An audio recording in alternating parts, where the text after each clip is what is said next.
Hey guys, welcome back. I'm sitting here with my new eBay purchase. I only paid $77 for this. It is quite a deal. And I'm wearing a dress shirt. That's right. The reason I'm wearing a dress shirt is because of the respect that I want to show this RC. This is a vintage HPI Nitro Rs4-2. These were released somewhere in the late 1990s, I think 1998 if you look it up. So this is a 20-year-old RC car, and towards the end of this video we're going to start it up. We're going to go on a small drive, and basically my only goal is to make sure that it idles and everything works smoothly. I've checked the engine. The engine has good compression. The piston is not dirty. It looks like it was stored properly with after-run oil. And you know what? My favorite thing about this is, obviously not only the $77 I paid for it, but the condition that it's in and the hop-ups that this car has done to it. So why don't we take a couple minutes here to go over the actual chassis and to see what's special about this particular RC. If you want to skip forward towards the end there, I'm going to put a timestamp in the description for you guys to check out the runs themselves.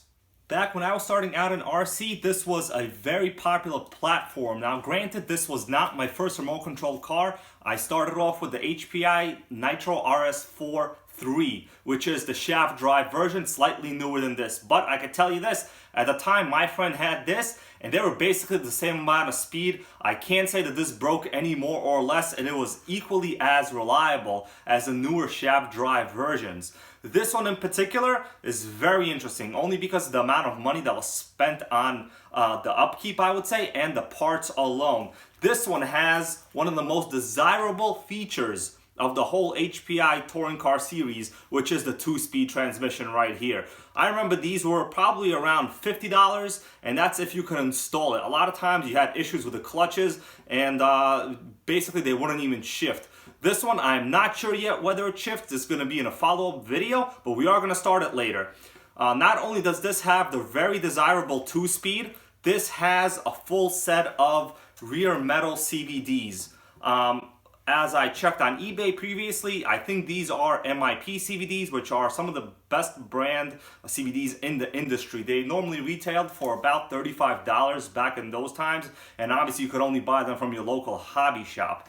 This one also has a very important feature. It might not look that serious, but this front belt tensioner is key. So these are belt drive cars. They don't have shafts. So you have what basically is a 3-belt system. You have a belt here going out from your engine and then going to the spur. You have a belt transferring that power through a pulley system to the back. And then you also have another pulley system with a long belt running along the chassis, transferring the power to the front.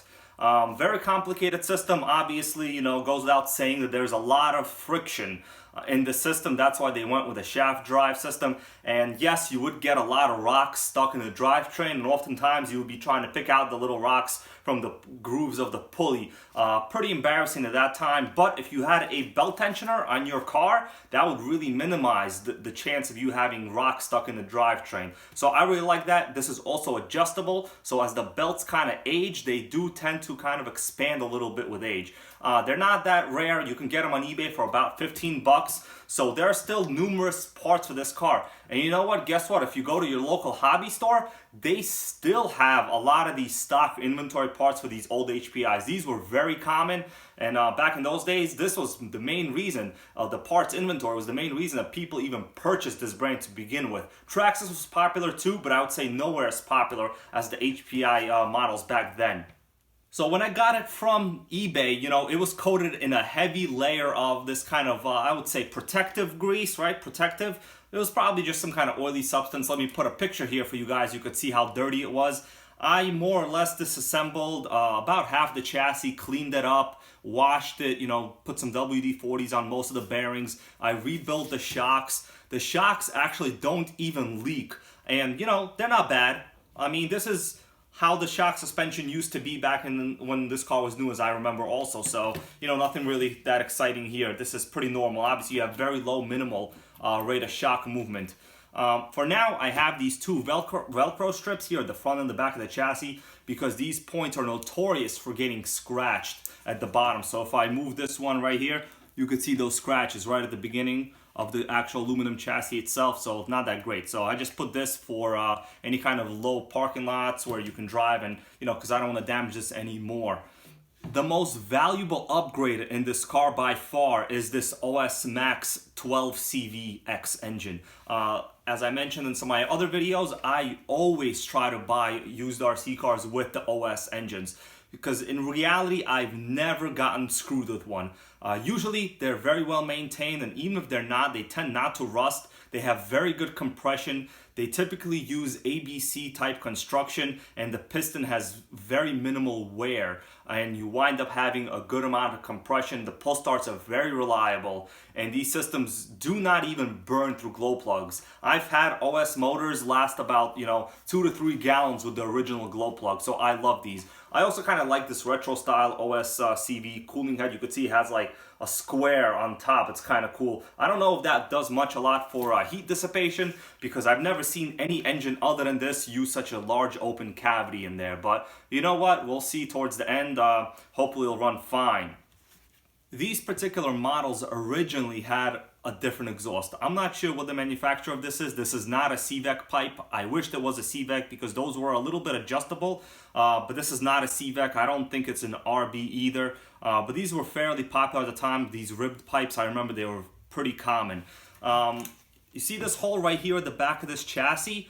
Originally, this motor had a rear kind of like a can exhaust, and it had a little exhaust coming out and sticking out here at the back. I'm going to show you guys a picture here from another HPI I was able to source on eBay, and these worked pretty okay. I honestly don't remember them being slow. It was kind of cool. It was like a nice looking rear type, exhaust. Literally, it was rear exhaust. Even though these engines are not rear exhaust, this is a side exhaust motor, but the way they were mounted, it looked like the RC had rear exhaust. Pretty nice. Another noticeable feature, and it's kind of hard to tell here, but this car has a lightweight aluminum flywheel. You see right here at the bottom of this chassis, these were pretty common at the time. So the idea here is that if you had a lighter flywheel, aluminum, it would loosen some of the weight that the engine itself had to kind of pull in the cycle itself. Now, oftentimes what that did, and I'll tell you this right now, what that did was basically make the engine stall. So today we're a little bit spoiled with the really nice factory layout of the electronic system, but let me show you guys here a video. I'm going to speed it up here so you could see the hassle I had to go through with just inserting the battery pack in here. So this car has a very common type battery pack. Back in the day, the batteries were basically exposed and you had to use a zip tie to secure them to the chassis. Not a big deal. Today, obviously that would never happen because people will complain about, oh, is it waterproof, blah, blah, blah, blah. Back then, waterproof was not even a word when it came to RCs. You used to have to waterproof your own electronics with, either hot glue, super glue, or you would just put all the electronics in this like disgusting looking bag and zip tie together. I never did that because I didn't run in water, but the battery system alone in this car is like a hassle to kind of install and uninstall. When I first bought it, the owner had it Velcro to the front bumper. It was literally Velcro on the front bumper right here. It was pretty disgusting. I didn't even know if it worked because the description was so bad. But to my surprise, the radio system works. It is vintage. This is running an FM system. Let me turn it on and show you guys the remote. Yeah. I don't know if you guys ever seen one of these remotes, but this at that time, this is the MX3, Sanwa MX3 remote. This was one of the most high-end computerized remotes. So at this time you had AM, you had FM. Obviously they were all 27 megahertz, it says right here. You wanted to go with FM. You had a better signal, and I in fact never had signal loss with an FM system back in the day. So let's turn it on. Let's turn the car on right here. It's normal, it steers. There you go. Servo speed is pretty good. These are Airtronic servos. And here you go, some of the throttle. So throttle works okay. They're pretty quick. I don't see anything wrong with them. I'm not going to replace them. They're pretty okay. But back in these times when you had AM signals and someone would turn on their radio and they were basically on the same crystal as you, this one has a yellow crystal, which is channel number 4. So you had a couple different signals. I think it was like up to 8 or 10 different colors. These were the frequencies that are predetermined. So if someone turned on the same color crystal radio as you, you would pretty much have a runaway RC. You would lose control, it would be intermittent, and eventually you would crash. That actually did happen to me one time, and then you know what you have to do? You wind up putting these little flags on your remote antenna, you know, because at that time these antennas were enormous, right? So this is going to extend even further. I'm not even going to take it out. So you put a flag with your frequency ID on it, and people would see, you know, not to run at the same time as you, let's say. Pretty interesting idea, but today that is like so far gone that it's not even funny. This car came with this Volkswagen Beetle body. It's not painted. I will be painting it. I think I'm gonna go with either a green or like a candy blue, maybe an orange, something like that, or a red. I don't know. You guys put in the comments below what you want to see me paint this. It's actually kind of nice. The only problem is the fit sucks. So let me put it on for you and you'll see what I mean. So the body holes are okay. You know, I mean, the body's not horrible. It's damaged a little bit, but as you could tell, it's crooked right here. So if I have it basically sitting on the car, it's crooked, right? That's because of the side exhaust system. So originally, since this car had rear exhaust, you didn't have this muffler sticking out. So I'm gonna have to either cut out this part of the body and lower the body a little bit to make it, you know, even, or you know, do some kind of genius work on here. But I think I'll probably just have to cut this body out and put an exhaust kind of a deflector, an extender, little exhaust pipe on here. This particular one also has a blue rear, I think it's called shaft support. So this was also about $30 to $40 brand new. It holds all your rear pulleys in line. Normally all these parts are plastic and they do tend to wear pretty heavily. So a lot of the drivetrain in this model is upgraded just to where it needs to be to perform well. In terms of speed, I gotta tell you, they were quick back then. So this one in particular with a 2-speed, I've actually never seen it top out with a 2-speed. Back then I don't remember any of my friends having a 2-speed on their model. But the single speeds, I think they're about 33, 34 miles an hour, which is actually really good. So with a 2-speed, you could expect to see probably a little bit over 40, I would say maybe 44. So when I get this thing running, get it tuned in an upcoming couple videos, we're gonna do a top speed run with my Dynamite speed meter. I'm interested to see what it's gonna get. I had to do a little bit of a creative thing here with the air filter. I basically just cut out an irregular piece of foam, oiled it up, and put it in. As you can tell here in the picture, the original air filter was pretty much collapsed inside. Now what happens over time, the foam element deteriorates to the point where it more or less disintegrates right in your hand. I think it's from the oil just deteriorating the foam element itself. But the air filter itself, you know what? It's in really good shape. Nothing wrong with it. It has an internal metal kind of diaphragm inside, and I'm going to reuse it. There's nothing wrong with it. At the time when this thing was new, it competed with the Traxxas 4Tech on the regular ready-to-run market. You know, the hobbyist kind of novice intro level market for the noobs, people like me and kids.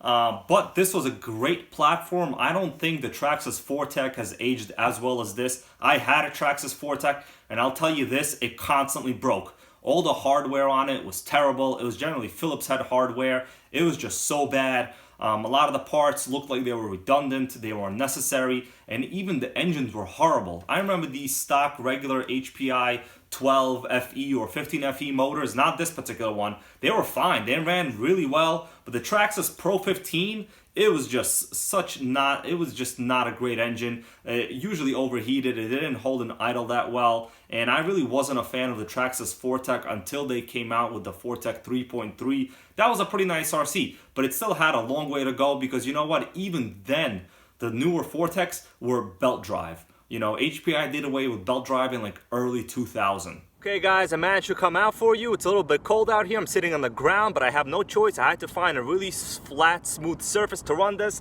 This thing has a pretty low ground clearance as you would expect on a touring car. My goal here is just to get it to idle, get it to start, and get it to do a couple of small passes. So let's start it up, see how it does.